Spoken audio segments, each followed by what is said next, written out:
Muito bem, estamos de volta para considerar a mensagem sobre a divindade de Jesus, né? E nós vamos falar agora sobre o texto de Colossenses, capítulo 1, versículo 13 em diante, até o 16. É bom considerar que Paulo, como judeu, é fariseu, da tribo de Benjamim, não adorava nenhum Deus homem. Não adorou nunca um Deus homem. Nem conheceu Jesus pessoalmente. Ele veio conhecer Jesus pós-morte e ressurreição. Pós-morte e ressurreição. Se alguém falasse para ele que Jesus tinha sido ressuscitado, ele acreditava porque ele viu e falou com ele, já morto, ressuscitado no caso. Então, Paulo, ele exaltava muito a Jesus com a expressão o Messias ou Cristo, né? Ele usou muito essa expressão, Filho de Deus. Eu agradeço ao Pai e ao seu Filho Jesus, ao seu Filho Jesus, sempre usou essa expressão. Mas Paulo tinha uma visão muito ampla do personagem, do ser Jesus, no projeto do Pai, no projeto de Deus Pai. Ele conseguiu avançar no seu entendimento e compreender a interligação entre Jesus e o Pai nos domínios espirituais, no domínio do céu. Eu vou ler aqui com você isso. Observe a leitura. Estou pegando uma Bíblia aqui, João Ferreira de Almeida. Diz assim, falando a respeito do Pai, Colossenses capítulo 1, versículo 13 em diante, ele diz: Ele nos libertou do império das trevas. Havia um império que nós éramos escravos, a ignorância, e nos transportou para o reino do Filho do seu amor. Nos transportou para o reino do Filho do seu amor. Olha só a grandeza da visão de Paulo. Ele chamou o reino do Filho do seu amor. Há um reino que o Pai deu ao seu Filho. Portanto, o seu Filho passa a assumir um papel de rei nesse reino, como representante do Pai. Então, olha só o tamanho da responsabilidade. E o Pai, ele fez uma transferência, nos tirou do império das trevas. Então havia uma escuridão, como a noite escura. Nós sabemos que a noite é um domínio, é o domínio da escuridão.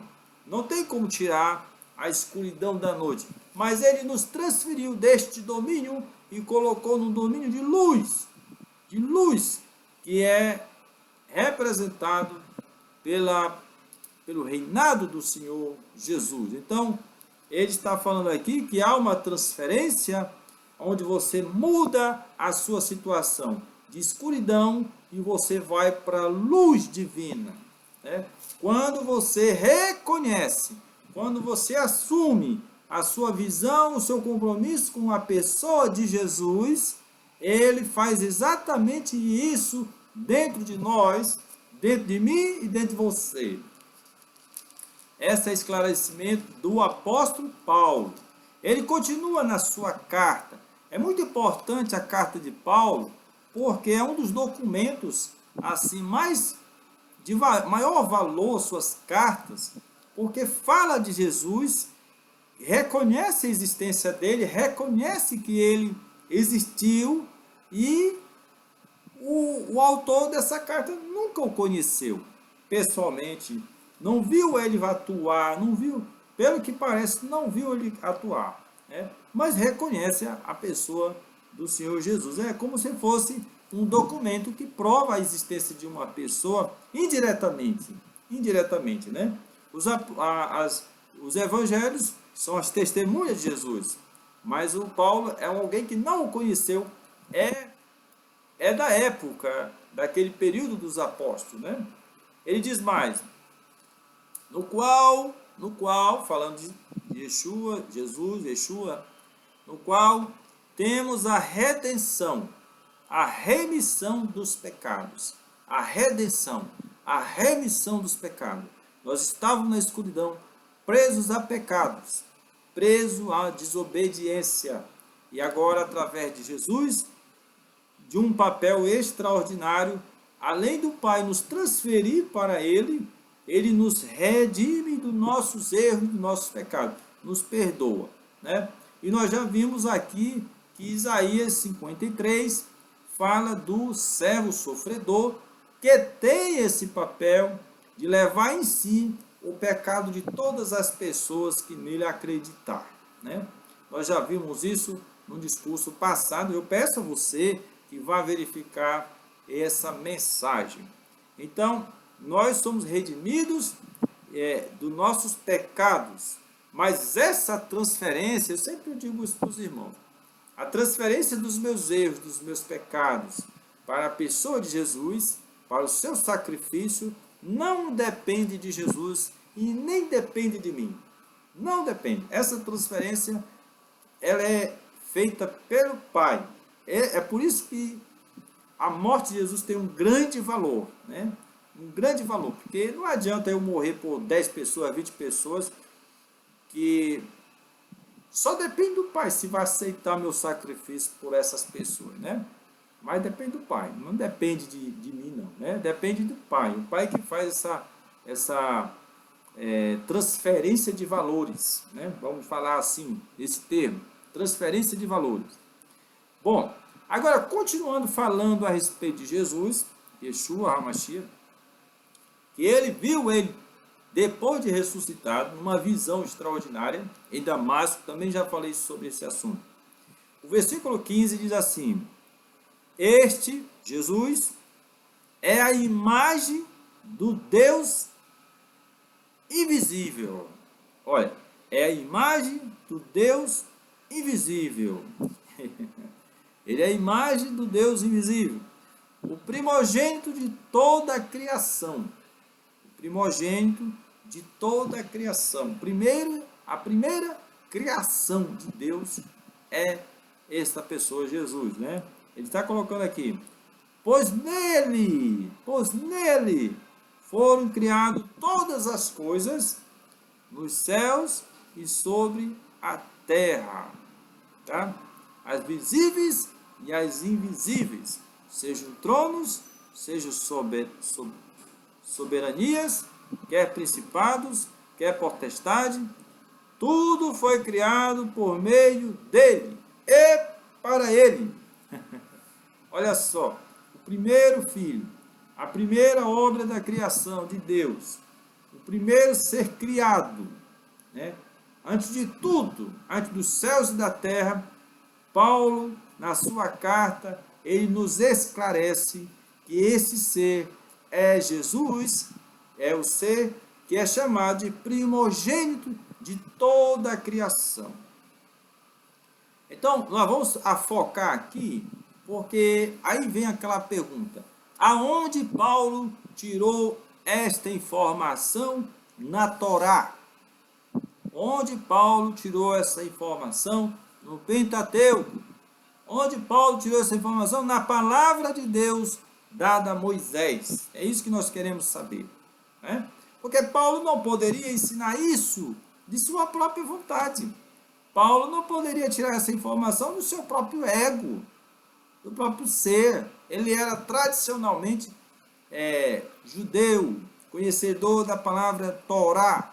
Ele não podia sair fora das Escrituras, tinha que estar dentro da Escritura. Então, onde nas Escrituras, Jesus ele é chamado de primogênito de toda a criação. É isso que nós vamos tentar examinar detalhadamente, tá bem? Agora, eu vou focar a atenção nessa palavra, que é a seguinte: ele é a imagem do Deus invisível. Vamos focar para esse ponto aqui, que é extraordinariamente importante, né? Agora, nós temos aqui uma polêmica, que eu tenho essa tradução João Ferreira de Almeida, que faz essa tradução de Colossenses, da carta de Colossenses, que ele cita essa frase: Ele é a imagem do Deus invisível. Agora tem um problema nas cópias dos escritos do Novo Testamento, dos apóstolos. Tem um problema, porque uma cópia diz uma palavra como essa, e às vezes uma outra cópia tem uma palavra até adicional. Aí no fim ninguém sabe qual é a verdadeira. Assim, aqui está acrescentado, o que não está acrescentada, porque infelizmente, os escritos ao longo dos séculos de cópia, houve um erro dos copistas querer colocar uma palavra adicional. Agora, qual é a razão disso? Eu não sei.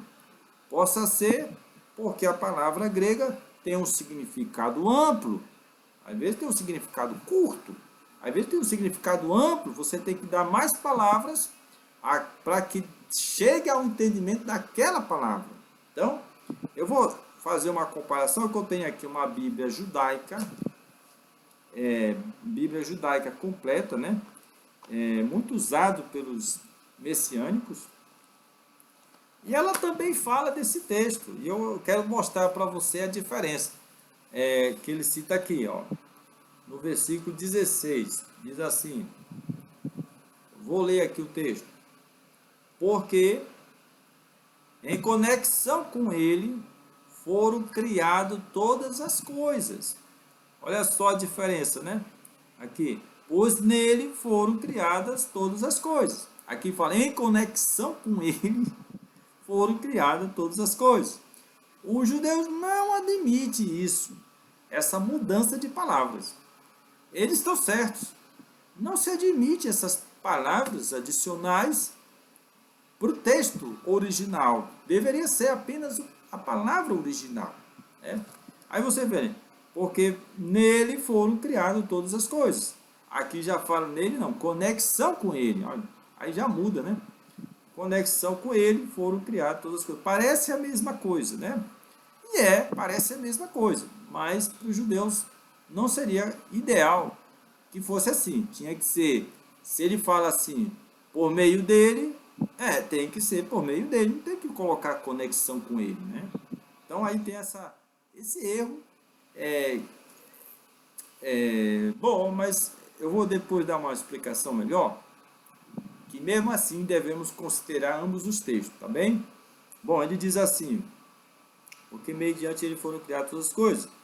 Aí diz assim, 16, no céu, não, vamos para o 14. Por meio de seu Filho temos a redenção dos pecados. Aí o 15.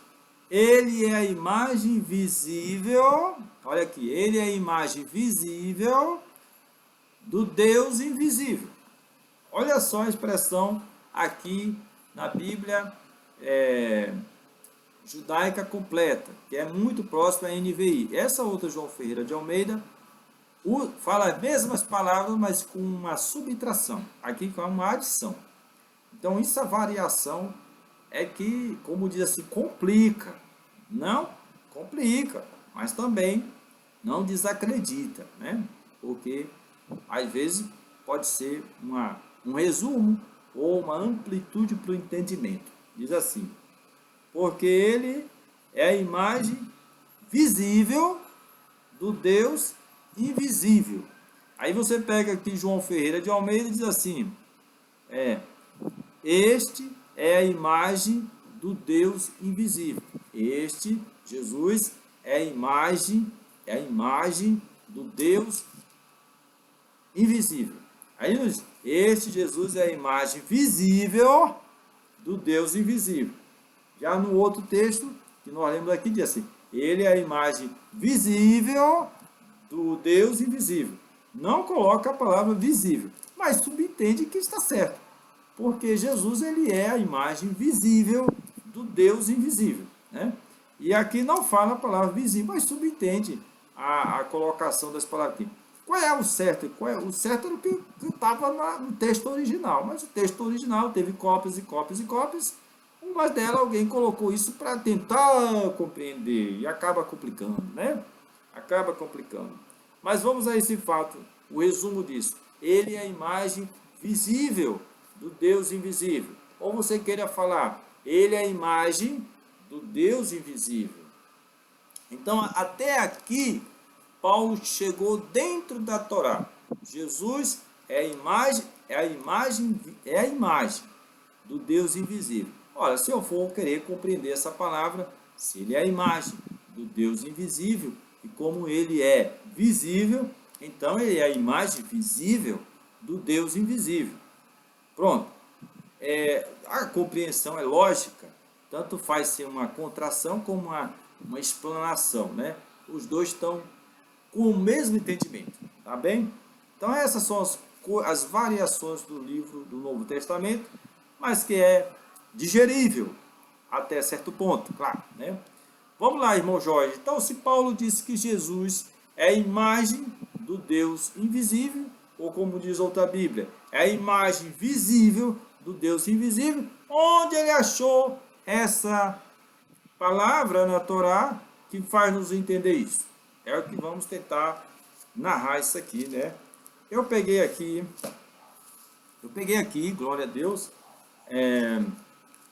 um texto de Gênesis capítulo 1, no versículo 1. Bem, eu peguei o texto de Gênesis capítulo 1, versículo 1. Você vai ler na sua Bíblia, Gênesis capítulo 1, versículo 1. Aqui, qualquer judeu, ele sabe de cor. E qualquer cristão que conhece a Bíblia também sabe, né? No princípio, criou Deus os céus e a terra. Pronto, esse é o texto. No princípio, criou Deus os céus e a terra. Esse é o texto. Em português é isso. Olha, no princípio, criou Deus os céus e a terra. Qualquer um entende. No começo de tudo, Deus criou os céus e a terra. É assim que nós lemos, né? Porque é assim que nós entendemos. Mas quando vamos para o hebraico,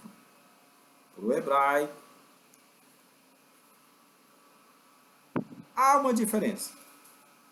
Há uma diferença. E eu trouxe aqui para você ver.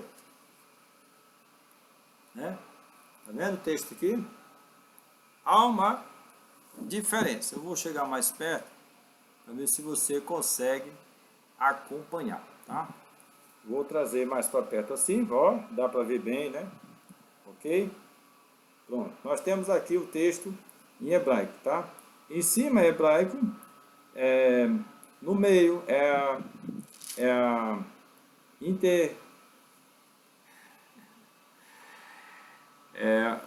a maneira de ler o hebraico, né?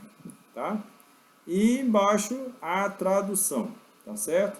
Então nós vamos trabalhar nesse texto aqui para a gente compreender de uma forma original o que de fato aconteceu, tá bom? Preparados? Pois bem, nós vamos agora compreender esse texto de uma forma mais profunda, né? Vamos usar assim a palavra. Nós temos aqui a primeira palavra aqui, olha,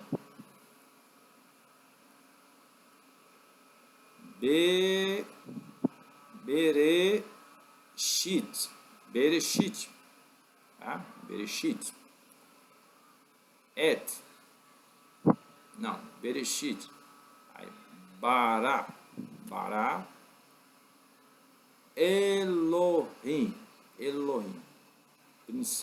no princípio, criou Deus. Vamos pegar só essa frase aí. Note que o texto não tem vírgula. Não tem pontuação. Né? Não tem vírgula, não tem pontuação. Tá certo? Então, eu posso dar a ideia assim. Eu posso falar, no princípio, coloca uma vírgula. Criou Deus os céus e a terra. Ou posso falar, no princípio, criou Deus os céus e a terra. Olha aí a diferença. Olha a diferença. Tá certo? Mas veja bem. A palavra Bereshit, que nós traduzimos como princípio, é princípio. Princípio. Foi o nome que Deus deu a essa palavra. Logo em seguida vem o verbo criou. Criou. Deus. Certo? Se você for lembrar a época que eu estudava sujeito, verbos, verbo de ligação, aí você vai ter lá o tipo de sujeito. Sujeito oculto. Sujeito oculto. É aquele que não aparece. Né? E tem aquele sujeito que aparece. Né? No caso aqui, o verbo criou, ele está na terceira pessoa do singular. Então, o sujeito oculto seria ele. Ele. Ele criou. Ele está oculto. Ele quem? Alguém. Está oculto. Que fez uma ação. Qual é a ação? Criou. O que? Ou quem? Elohim. Né? Bará Elohim. Criou Elohim. Então, esse entendimento não está errado. Porque não há vírgula, não há pontuação. Isso me dá margem. Me dá uma margem para entender aquilo que não está fácil de entender, não está claro. Bereshit, criou Elohim. Mas se o ele, o eu oculto, o invisível, criou Elohim, ele pode ser Bereshit. Pode ser Bereshit. Então, Bereshit criou Elohim. Ou seja, o princípio criou Elohim. Pode ser um entendimento. Não está errado. Não está errado. Agora, vamos compreender o significado disso mais detalhadamente. Então, estamos só começando. Pois é, vamos continuar aqui, né? Aí ficou confuso, irmãos. Alguns podem pensar, como é essa ideia? Ele, oculto, criou Elohim. Vamos entender isso aqui. Irmãos, para se entender melhor isso aqui, você tem que observar. Você tem que observar que o Pai é invisível. Está lá. Ele é a imagem do Deus invisível.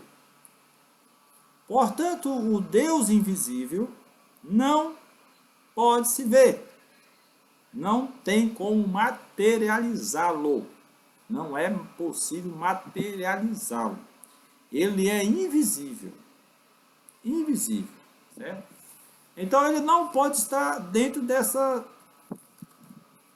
Ok, vamos lá. Então, ele não existe, assim, no mundo físico. Tudo que é físico não é exatamente ele, mas é feito dele. É criado por meio das coisas, da energia dele. Mas não é ele. Bem? Não é ele. Ele é invisível. O que é visível não é ele. O que é invisível é ele. Certo? Aí o que acontece? O Senhor, nosso Deus, ele, para começar este mundo, ele cria esta palavra aqui, ó. Bereshit. A primeira palavra, Bereshit. Tá? Bereshit. Essa é a primeira palavra que gera o mundo. Bereshit. E o que é Bereshit? Ela começa com a letra B. Aqui, B. Que é a segunda letra do alfabeto hebraico. Ela deveria começar com a letra Aleph. Aleph. Você lembra que é Aleph? Está bem aqui, ó. No meio da letra aqui, Aleph. Essa é a primeira letra hebraica. Porque Deus é o primeiro e o último. Lá no Apocalipse nós temos uma expressão que se atribui ao Pai, que diz assim: eu sou o alfa e o ômega, a primeira letra e a última letra. Atribui-se ao Pai. Acreditamos que não era bem alfa e ômega ali, mas sim Aleph e Tav, a primeira letra hebraica e a última letra hebraica, que através dessas letras é que se criou o mundo. O mundo veio existir através dessas letras. No momento em que Deus gera essas letras aqui, o mundo começa. O mundo começa. Então começou assim, Bereshit. Pronto, Bereshit. Não há o resto aqui, certo? Vamos pensar assim. Começa com essa primeira letra. Como se isso aqui fosse um ponto. Uma semente. Dentro de Deus. Dentro do Deus invisível. Dentro do Deus invisível nasce essa semente. O é criado, gerado. É gerada essa semente. Bereshit. A primeira letra é Beit. Mas deveria ser, claro, o Aleph.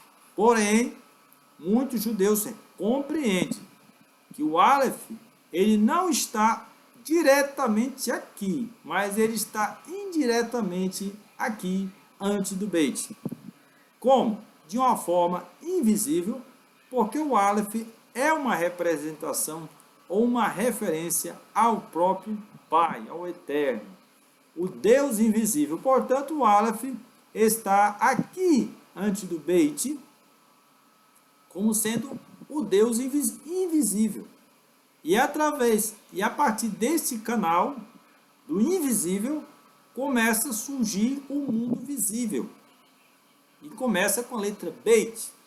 E não é por acaso, porque a letra Beit também significa casa. Ou seja, o Pai está criando uma casa. É o mundo que ele vai criar uma casa. Uma casa. Para que serve uma casa? Para morar. Então ele está criando uma casa onde algo, alguém, alguma coisa vai morar nessa casa. É o que ele está fazendo, Bereshit. E se você... Eu vou comentar isso sobre Bereshit, que é uma referência à expressão cabeça, né? Bet é no, Reshit é princípio. Parece que shit é cabeça, o começo. Reshit é cabeça, cabeça. Então, aqui é a casa que Deus começa a construir. Dentro dela ele vai colocando outras letras com outros significados para formatar esse começo de tudo. Mas se você olhar dentro desse palavra Bereshit, começo, ou dentro desse mundo que começa aqui, o que não existe? O que não existe no mundo físico que o Senhor está criando? Vou chamar isso aqui também de uma semente e uma placenta. O que não existe? Não existe, olha bem, não vai entender mal. Não existe Deus visível. Né? Não existe Deus visível. Existe, antes de Beit, o Deus invisível. Invisível. Não existe o Deus visível. Existe o Deus invisível. Bereshit. Tá bem? Tá bem aqui. O Aleph. Aí, estas palavras, essas três letras. Bere, Aleph. Beit, Resh e Aleph. Elas são duplicadas. Elas vêm para cá. Bere. Ela é como se estivesse iniciando novamente. Mas aqui já não se lê Bere. Se lê Bará. Bereshit, Bará. Bará o quê? Bará significa criar. Partir. É como se essa aqui fosse a chave de tudo. Como se cria? Através de Bará. Bará. Bereshit, Bará. Bará. Aí o que vem a seguir? Elohim. Elohim, Eloquim, como os judeus chamam, mas Elohim. E Elohim, ele é a tradução Deus. Deus.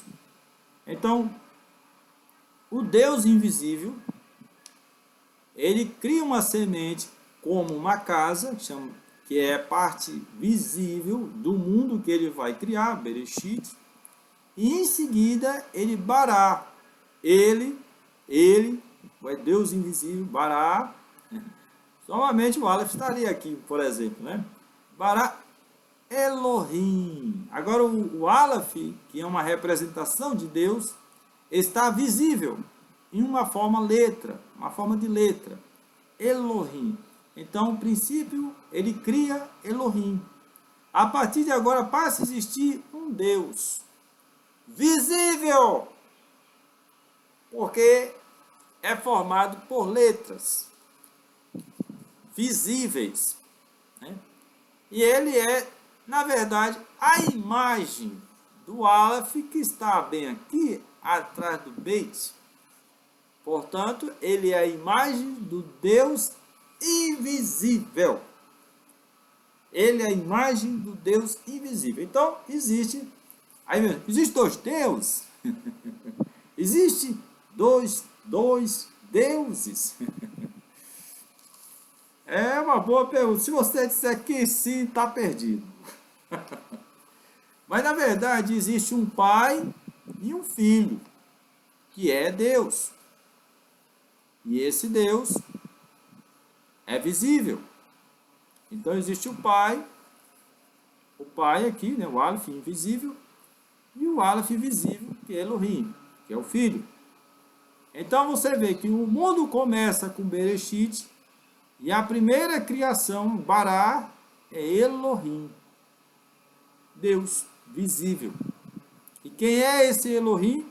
É o filho do Deus invisível. É o filho do Deus invisível. É a única maneira de você entender Colossenses capítulo 1, versículo 15 e 16. Quando Paulo atribui a Jesus por ser imagem do Deus invisível. E como diz a outra Bíblia, a imagem visível do Deus invisível. Mas vamos ampliar essa palavra. A imagem do Deus, a imagem Deus visível do Deus invisível, né, do Pai invisível. É como se fosse assim: o mundo físico começa aqui, mas o Pai está para cá, fora do mundo físico. Está o Pai, separado desse mundo físico. Então, no mundo físico, o Deus visível que nós temos é o Filho do Deus invisível, que na terra foi chamado de Jesus, mas lá no céu tinha outro nome. Certamente tinha outro nome, né? E era chamado de Elohim. Jesus, lá, antes de vir à terra, como nós sabemos que ele foi enviado, ele era chamado de Elohim lá. Então, essa é a explicação que nos faz compreender da onde Paulo tirou esta mensagem, né? De que Jesus, ele é a imagem do Deus invisível. Então, se ele é a imagem visível do Deus invisível, o Deus invisível, ele é o Deus visível. Deus visível, Deus invisível. Deus visível, Deus invisível. E ele se tornou responsável pela salvação de toda a criação, de todos os seres que Deus colocou nesse mundo. Este Deus visível, ele veio na terra na forma humana, teve um corpo humano, habitou entre nós, né, e deu a sua vida por mim e por você. Nós vamos ver João 3,16, uma palavra de Jesus que diz assim: Deus amou o mundo de tal maneira que deu o seu Filho, o seu único, o seu primogênito, o seu unigênito. Ele é o unigênito de Deus, gerado, criado antes de todas as coisas. Só para ter uma ideia, nessa expressão aqui, que eu volto a repetir, Bereshit bara Elohim, não existe céus nem terra. Não existe céus e nem terra. Como é que é, irmão? Não existe. Não existe céus nem terra. Só existe Bereshit bara Elohim. Depois é que começa Et Hashamai, os céus, Vet Haaretz e a terra. Depois é que o Senhor cria os céus e a terra. Portanto, Elohim não está nem nos céus e nem na terra. Ele está antes dos céus, antes da terra, viu?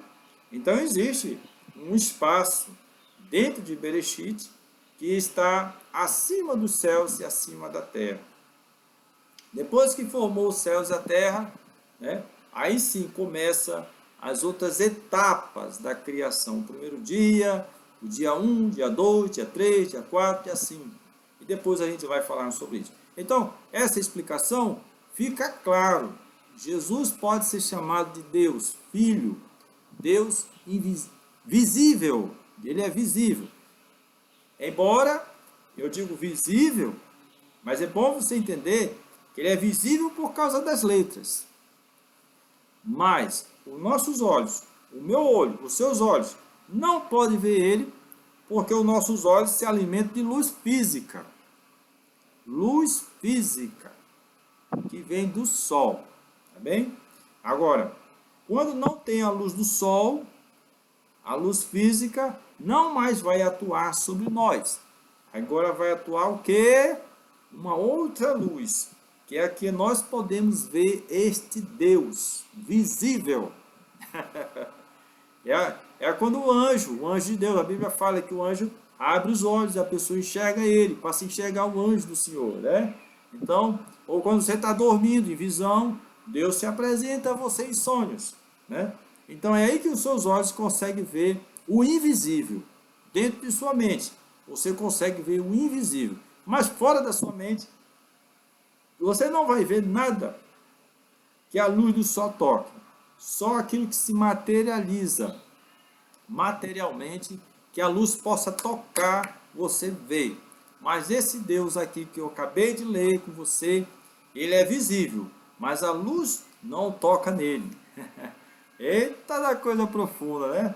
Pois bem, meus irmãos, tá bom, o papo foi bom, eu espero que tenha lhe tirado alguma dúvida. E você, judeu, que deve conhecer melhor o hebraico do que os cristãos, analise, analise. Eu nem tenho dúvida, porque só nessa frase aqui, há livros e livros falando, porque as letras têm muitas informações em sentido numérico, em sentido de letra mesmo, cada letra tem um valor, um significado. Então tem muita coisa para se tirar só dessa frase, no princípio criou Deus os céus e a terra. Amém? Então, muito obrigado e veja o nosso vídeo. Viu? Dê um like, não esqueça de dar um like e compartilhar para essas mensagens chegar a outras pessoas.